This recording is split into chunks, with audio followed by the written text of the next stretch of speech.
On the language learning website Babbel, they recently discovered that 70 to 90% of all people who ever try to become fluent in a second language totally fail. That's undeniable proof of what most of us already know, that the basic methods of language learning don't work. And yet, at the same time, we've all seen those famous polyglots online who speak multiple languages fluently and learn them really quickly. So how exactly are they doing this when 90% of language learners are failing to reach their goals in any given language? Well, they don't have access to different information than we do.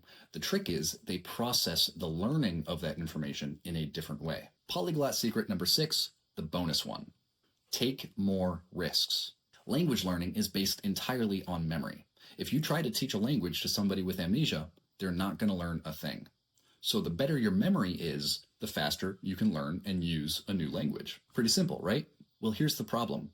Most people learn a language in the most boring, unmemorable way possible. You're not going to remember the 500th time you sat down at your desk in college. You're not going to remember the 1,000th time you opened up Duolingo on your phone. These events are routine and therefore boring, and therefore they don't stick in your memory. Things that you learn while doing something boring are not that memorable. On the other hand, if you're taking risks, trying to start conversations, traveling the world, or even just doing new things with the language skills you're trying to learn, well, then those memories stick out a lot more and you actually remember the language as you're learning it.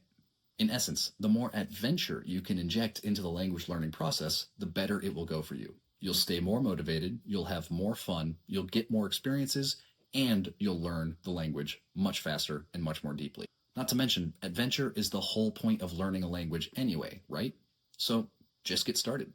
You don't need to wait to be fluent to start to have your adventure. Just get started now and you'll get fluent faster.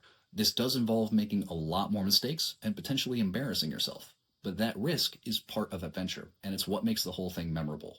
So if you're prepared to take a few more risks and embarrass yourself a little bit during the language learning process, that will pay massive dividends down the line towards your ultimate goal of fluency.